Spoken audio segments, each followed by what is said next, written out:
Thank you so much. Hi everybody, how are you? Good evening, nice seeing you. Last week we spoke about anger, how being angry is very dangerous, it's not good, it's danger. And today we want to speak about the opposite quality, which is patience. Patience, giving in, yielding. Okay, all these are the topics we want to talk to you about. There was this lady. She went to shop in one of the supermarkets with a little daughter, little girl.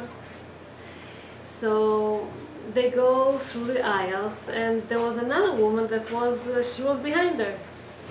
So she sees how this woman, she struggles with her baby girl. They go by the aisle where the snacks are. Ima, I want the snack, I want the snack. And she cries to her, and she whines, and she screams, and the mother said no. And she's upset, and she doesn't let her do, the shopping the right way. And the mother tells her, Angela, we have just a little bit more. Don't be nervous, don't get upset, everything will be okay. And they continue on. They go to the sweets. Baruch Hashem, so many sweets up here.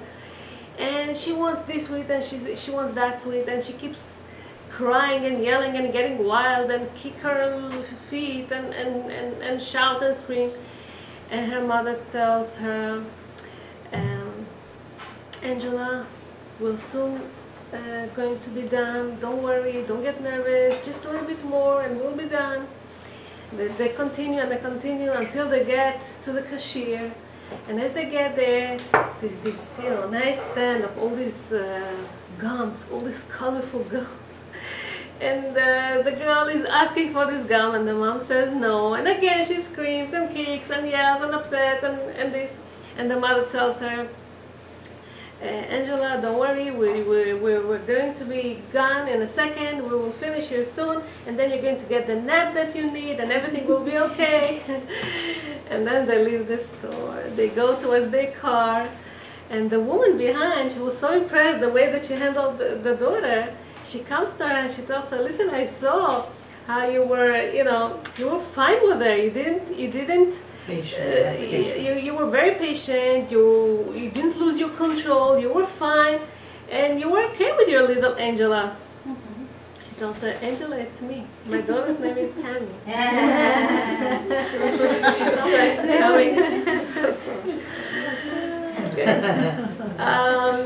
So this is, somebody asked me last week, you come to very hard situations, a lot of stress, a lot of pressure over there. How do you handle? Calm yourself down first, because then you will be able to calm down other people. But a fight is not an easy thing. When people, you need usually two people for a fight. If one of them will give in, will yield, will let go, so that there's no fight. The other one can scream, but he doesn't have a partner. They say when Hashem created the world, so he gave power to the moon and to the sun. The moon comes to Hashem and tells him, two kings cannot rule, cannot control the world. Okay? You cannot have two, you need one. So Hashem tells her, go and make yourself smaller. Why did Hashem say to the moon, go and make yourself smaller? From the other side it says about the sun, it says, ואוהביו כצאת השמש, ככה, הנעלבים ואינם עולבים, שומעים חרפתם ואינם משיבים, וכולי וכולי, ואוהביו כצאת השמש בגבורתו. Same way, like the sun was holding itself, didn't answer back, didn't try to say, oh, I'm stronger, I'm bigger, I'm this and that. And he does it work with love, and he does it work without questioning, and right? So this is, it's not that you're lowering or taking away their strength, you're adding to your strength. Once you hold your tongue, you hold your mouth, you don't say, you don't answer back, you're becoming stronger. And I'll give you examples for that. King David, as you know, went through a lot of struggles. It wasn't easy for him. And even though he was a very righteous man, he did a lot of mitzvot, he made a lot of chesed, a lot of charity, a lot of learning Torah, conquering Jerusalem and everything. He wasn't, they say, regel revi'i b'merkava, the fourth leg in the holy chariot, the merkava, I don't know how you say it in English. And when he became the fourth one, whenever it was an incident, not an easy situation for him at all. He's chased by his own son. Avshalom wants to kill him, rebelled against his father. Such a terrible situation when your own, his own son, okay, wanted to become the king instead of the father and kill the father. In such a situation, when he himself needs to run away from his kingdom because his son wants to kill him, you see who is your friend, who is not your friend, you know, who comes and who helps you, who is running away, who is saying all kind of stuff about the king. Comes Shim'i ben Gera, a man, and starts yelling and screaming and cursing David HaMelech. It says in Hebrew that he cursed him klala nimretzet. What does it mean, klala nimretzet? Something very humiliating, basically. But nimretzet is initials of all the things that he called, that he blamed David HaMelech. He says that no'ef, you know, adultery, Moavi, he comes from Ruta Mavia, who knows if he's even Jewish, Rotzeach, murderer, Tzorer, To'eva, meaning all these, there was this problem between Uriah and Bathsheba, who knows if he was right 100% in there, and then he killed this one, and then he killed that one, he did this and that. He called him murder, he called him all kind of names. When something like that happens, the king had to order his death, no question asked, because he's a rebellious man. He comes against the king in front of everyone. Of course, the king needs to order to kill him. But David says, don't. Why not? We don't understand why he was waiting, why he didn't. We know that later on, when he was about to die, he gave a will to Shlomo, take care of him. See, in this time of, you know, he could be furious, he could be so much upset, but he said, I don't want to punish him right away. If I will order his death, maybe it's because of my anger, maybe because, some say that he wanted to see what's going to be, he wanted him to get married first and to have children, because he saw that somebody good is going to come of him. It says in Megillat Esther, it says about איש יהודי היה בשושן הבירה, ושמו מרדכי, בן יאיר, בן שמעי, בן קיש, איש ימיני. This is Ben Shim'i. This is the offspring of Shim'i, Mordechai, and he wanted this Mordechai to come out of because he knew that he's going to play a very big role in saving the Jewish nation. So see, even in time of anger, he was holding himself, okay, controlling himself, so, you know, not to respond. Maybe he's going to exaggerate, maybe it's going to be too much. This is King David. By the way, if we talk about King David, Hashem promised him that his son is going to build the temple, not himself. And there was these people that used to joke about the king and come next to his window and tell him, when the holy temple will be built, they know that it's going to be built only when he dies. So Kilo, die fast already, because we want the temple to be built already. And King David never answered them, even though he knew that they tried to mock him and scorn him and to humiliate him. They say, I'm happy when they ask when the temple is going to be built, because they have good intentions, whatever. One of the offsprings of King David was Hillel HaZaken.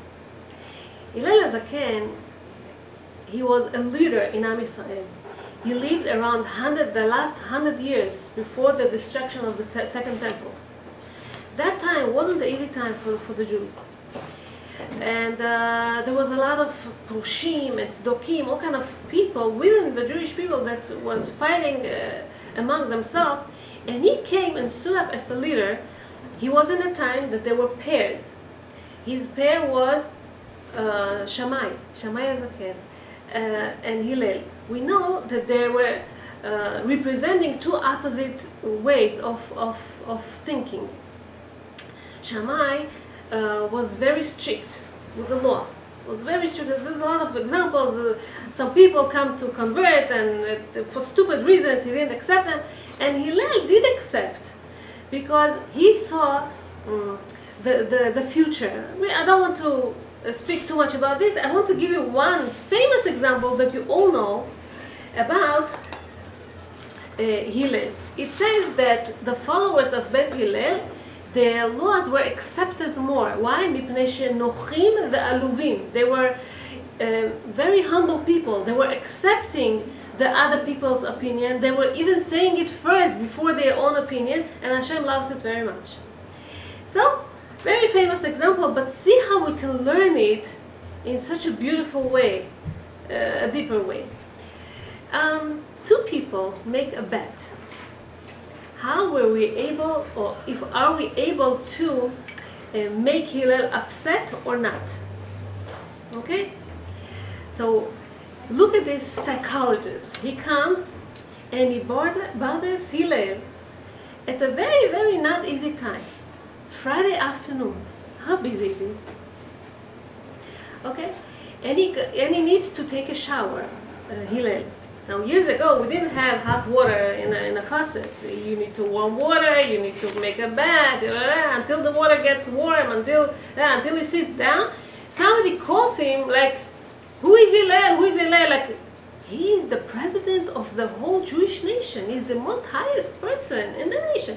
You call, who is Hillel? Who is Hillel? Like he's, like, I don't know what he is. It's not nice, it's not appropriate. But he tries to come in a very hard time, when it's a stressful time, El Shabbat. When he's in the middle of something, he's in the middle of a mission. He needs to prepare himself for Shabbat. And he comes and he bothers him at this time. And he humiliates him in a way that he screams in the streets, where is Hillel? Who is Hillel? Who is Hillel? So he comes in this kind of a situation. And he wants to see how Hillel is going to react. And so Hillel, he puts on, he covers himself up. Comes out. Yes, how can I help you? Now, first way of dealing with a situation of anger is calm yourself down first. If you don't calm yourself down, you cannot really, we say, אחרי הלבבות, אחרי המעשים, אחרי הפעולות, נמשכים הלבבות. After your actions, this is how you feel, how you act. So, first of all, he calms himself down. Ken Bni, he speaks in a very, very low, soft tone. Bni, he calls him, my son, how can I help you? And he asks him a question. A very, very stupid question, okay? We know these questions. He asks him why the heads of these people that live in somewhere, why they are kind of long, oblong, they're not in the right shape. Hillel tells you, now this is a shocking question. Why? Because you come Friday afternoon to the biggest man in the Jewish nation. What do you think? So this man is about to answer you something that nobody else can answer. Something that is also so emergency. You think it's emergency because it's a Friday afternoon. What could be so emergency? He asks him why the people who lives in Bavel, they have this weird shaped head. He tells him, very, very good question you're asking me. And he tells him that the midwives in Bavel, they don't know how to do a proper job, and they pull the head too much, and this is how the head becomes this way. He says thank you, and he goes. He waits 1 hour. Why? To make him upset. Why? Because he's going to go back to warm up water. He's going to go back into the water until he gets into this warm water. He calls him again. Who is Hillel? Who is Hillel? Like I don't know what. He comes out again and he asks him another question, another question. All these questions are not questions about halacha, about Jewish law. questions about the geographic or ethnic groups, or he asks him purposely to make him upset. And see how Hillel is not falling into this trap. He holds himself all the time. He contains himself. He restrains himself. Not on. In a way, you can think to yourself and say, but this is concerning Shabbat now. It's more important. Why is it more important? Because the same God that says that you have to hold yourself and not to get angry, same God also said to keep Shabbat. Well, what is more important now? And he debates with himself, and he doesn't let himself. He doesn't let this evil inclination win him. And he keeps talking in a tone, in a soft tone, no, not to get upset. And then when he comes and he sees that he cannot make him upset, he says, you know, I have a lot of questions like this, but I don't want to upset you too much. This kind of a statement means he tells him, he like puts in his mouth what to say. Of course I'm getting upset. What kind of questions there are?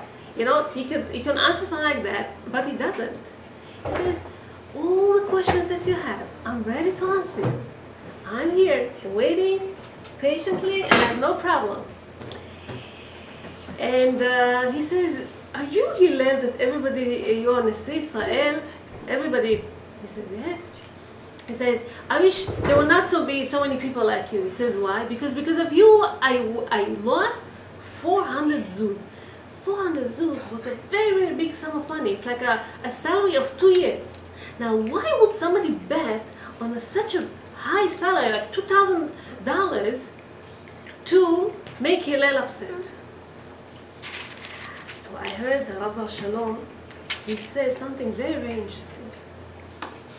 This guy tells him, when somebody gets angry, it happens. So what's the big deal?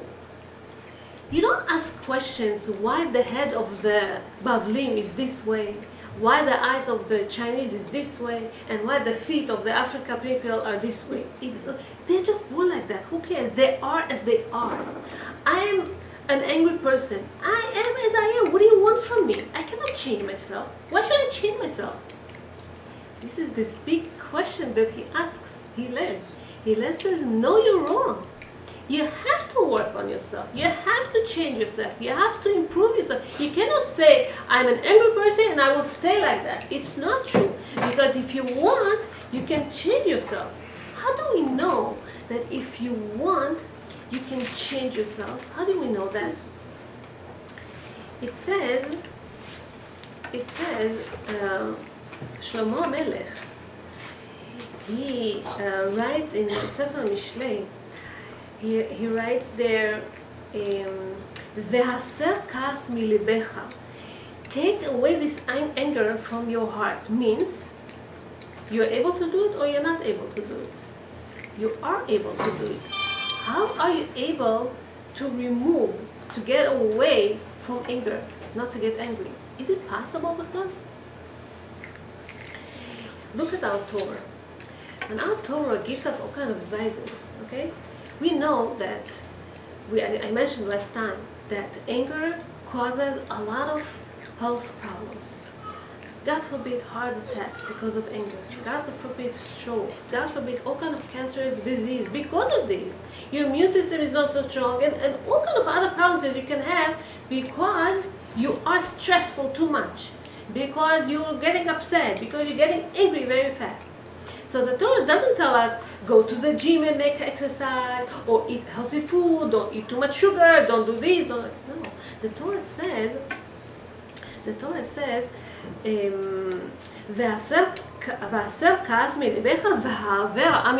how you're going to be healthy when you're going to keep yourself not getting angry. Work on your qualities. Okay? This is how you're going to get away from all the diseases and all the problems that we mentioned before. And it says, his life is miserable because he's upset and getting upset and angry, keeps being angry all the time. It's not good. A woman comes back from work. She had a tough day and it's not easy. Okay, she's upset at her husband, she's upset at her children, she's upset why it was a hot day today, why it was a cold day today, why there was a traffic, why there was a this. There's millions of things to be upset at. But hey, maybe, think about this. You think that everybody needs to obey you and listen to you and say yes, whatever you say, and if your son is not obeying you, you're getting upset right away. You ask him to go to sleep and he doesn't listen. Your husband said something and you're getting upset. And when anger just you steam out and just gets out of you like a volcano. This is when you think you're getting strong. I'll show you my peace of mind. I'll show you. And in a way, it looks on the short term that it works. Because when you get upset and you scream out and you yell and everything, and your son quickly, okay, so he goes to sleep because you were screaming, you think, now I showed him how strong I am. But the truth is that people around you, they don't appreciate you because of that. They cannot stand the fact that people are upset, that people are angry, that people are very negative. And they will get away from you, and they will tell you, and they will criticize you, and you want more respect, and you want more, and you get more upset, and anger leads to another anger, and anger leads to another. It becomes very, very hard. But if you're calming yourself down, if you're not running after this kavod, because many times you get upset because they didn't listen to you. This is when people more admiring. This is when people can stand you, people can live with you. This is much, much easier. So sometimes if a friend gave you a criticism, your husband said something, right away our response is, you're not right. Were you okay? Right away. But hey, listen, maybe there is something in what he says. Maybe. The fact that this story with Hillel started, the Gemara starts this way. So the Gemara starts, Tanu Rabbanan, Le'olam yeheh adam anvetam keHillel. If somebody will be always humble like Hillel, and this is where it starts the story, that two people had a bet. We know that anger comes from sometimes feeling too arrogant. You know who I am? How can you make me angry? But when you're humble like Hillel, nobody can upset you. And this is what we learn from Hillel. I want to tell you something. It says also that I wanted to tell you some points that we have to work as we're giving. It speaks about, it says like that, כל המעביר על מידותיו, מעבירים לו על כל פשעיו. Very, very strong message. Whoever works on his qualities, okay, forgives, forgets, yields, gives in, okay, מעבירים לו על כל פשעיו. In Masechet Rosh Hashanah. The same way that you're not so strict about, somebody said something to you. You're not answering back. You're not revenging. You're not running after him. You're not trying to do the same to him. If you're not strict about this and you forget, this is how in heaven they treat you too. They also are not so strict. You made a mistake. You made some kind of a sin. Or they are not so strict about you, and they take away these sins from you, from your account. There's millions of stories like that in the Gemara. I'm sure you know a lot of them, and I don't want to tell you a story about them, but I'll tell you a story of today. Solomon, he was a very modest man, was a very humble man, made once a wedding, and he came to a place, not very, very fancy, very regular place, but the catering was a disaster at that place. I don't know, for some reason the food was cold, it wasn't tasty, the waiters were confused, didn't do whatever people asked them, the service wasn't the right way. And the next day they're supposed to come and pay the caterer. He doesn't want to pay because he was so upset that the service was not done 100%. So he comes with his father-in-law, this Solomon. He comes with two of his brother-in-laws to come and fight, with the caterer for this poor service. And as he came in, he saw there were some other people in the office as well. Some other people that ordered from him an event in a month or two, another bridegroom or something. He saw these people by the caterer, and he signed the people that he comes with him, let me handle it. He comes in, he smiles, he takes away the envelope full of cash, whatever he didn't want to pay, pays him everything, says goodbye, thank you so much, was very nice, and he goes. The family was shocked. They thought he's going to fight with him. They said, what happened to you?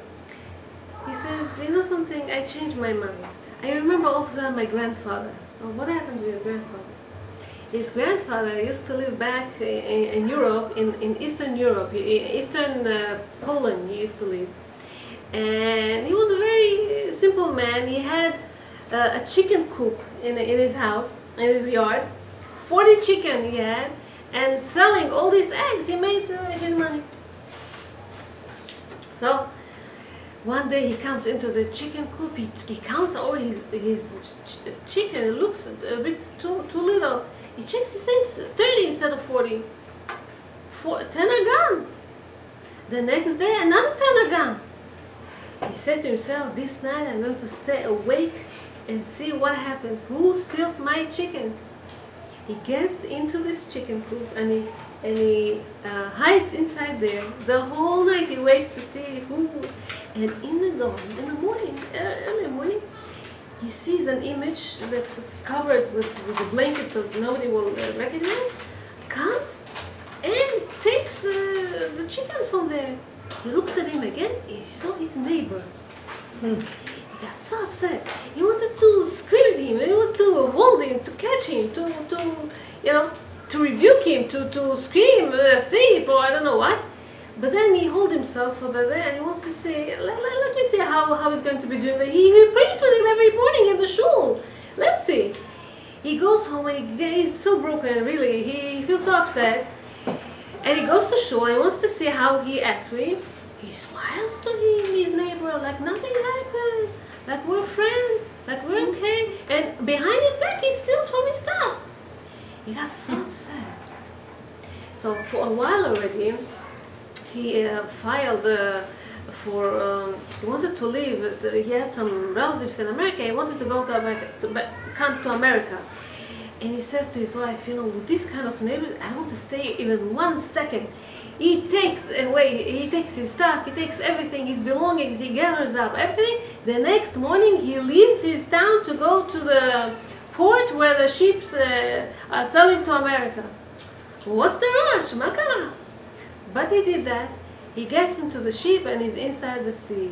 For weeks it took them many years ago to come to America. And meanwhile he didn't know that the whole world is shaking. World War II started in Europe and he didn't know. He was in the sea. Apparently it was the last ship that left Europe before the war started. So this Solomon says, my grandfather saved his life and his family life because he was containing himself, holding himself, not to humiliate him in public or in shul and because of this he saved all his family. So I went to the office and I saw so many people waiting and talking to him, making business. I didn't want to ruin his business. I didn't say anything and I acted like my father. Bezrat Hashem, Hashem will pay me one time. This is beautiful. This is when you hold yourself, how strong it is. So sometimes if you were insulted by a friend, by a relative, and you didn't answer back, you were holding yourself. You have to understand that sometimes these insults, there are sufferings from heaven. It's like Yisurim, like Hashem sends you, and it's like a Kappalat not for you. It's for your own benefit. You don't know why. We don't know calculations, but sometimes it could be so much better for you. It speaks about Napoleon. that he was trying to conquer, Europe first, and then he came to Russia. So with Europe he was okay, but when he came to Russia, he got stuck. The Russian winter is so strong, so it's so cold, and he got stuck there. He wasn't able to go through. And so he decided that he wants to disguise himself and to go into Russia like a spy and see what's happening. He took one of his very devoted and important officials with him. They disguised both of them and went into Russia. Come into one of the inns, and they want to hear what the Russian soldiers are. And they're drunk. They drink a lot of vodka and stuff. And he hears that it's so tough by the Russians. They're hungry. They're already tired. Their family have nothing to eat. They don't have warm clothing, and they're almost losing it. This is how they're talking among themselves, the Russian soldiers. And then one of the soldiers thought that he recognizes him. He looks at him in a very sharp looks, and it looks to Napoleon and his friend that he's recognizing, and they don't know what to do. So the official, his friend, tried to do some kind of an action, strong action. He tells Napoleon, "Hey, you, go and fetch me some wine." He says, "Okay, okay." He understood what he tells him, because Napoleon, you understand, he was like a king in all Europe. You're not talking to a king this way. He goes and he brings him wine, and by mistake it spilled a little bit on this officer. The officer kicked him and slapped his face and says, "You don't dare do this to me anymore."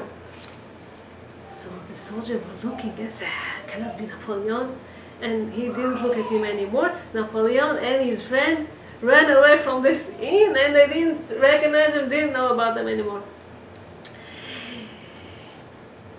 So back in their inn, so this officer is asking for forgiveness from Napoleon. "I'm sorry, I slapped your face. I'm sorry, I kicked you. It's not appropriate. It's not the right way." Napoleon told him, "Don't worry. I know that you did it for my own benefit, and you were fine. Don't worry. I'm not upset at you." How come a stronger man like Napoleon, and we know that Napoleon, some say that he was a very short man, and he had very inferior feelings about himself. Somebody tells you something, of course you're getting upset, and of course somebody that was the Caesar of France, and so, but if he could hold himself, okay, such as a great man could hold himself, we could do it too.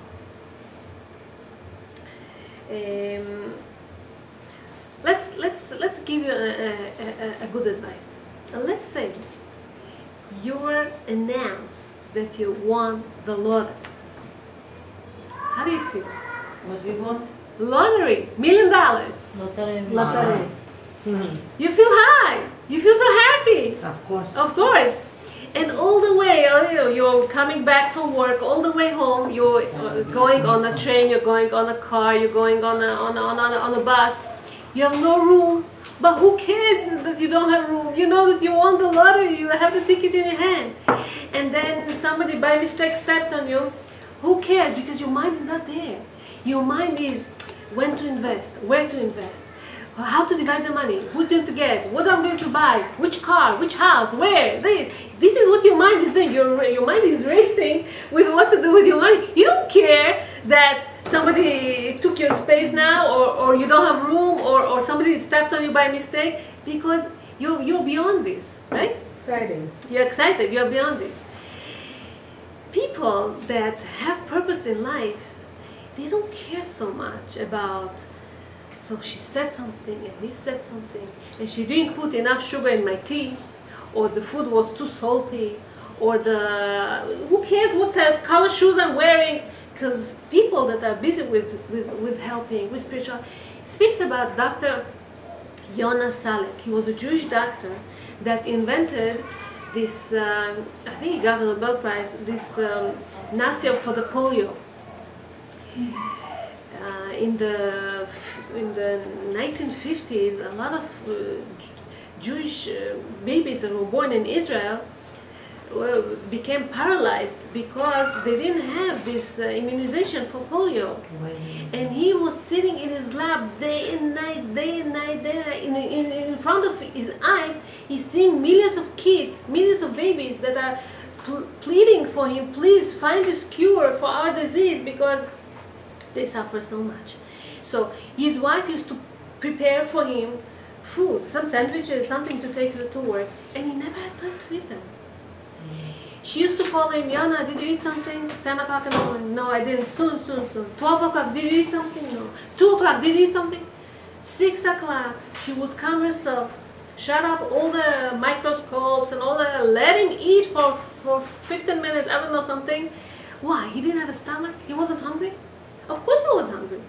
But he didn't care because in his mind, he had a bigger mission. He wanted to find this cure and he was busy with this. A lot of stories about rabbis that, there was, I don't remember who they're talking about, but there was this, he was a widow, he didn't have a wife, and from time to time there would come this, I think it was his granddaughter or something, to make him some food. And one time she made the food and there was some leftovers, she put some soap and let the pot soak with this water, soapy water. And this guy, he comes, the rabbi, he didn't pay attention what's inside the food, and he ate that. He was so busy in learning Torah, he didn't even feel what he's eating. And then his granddaughter came.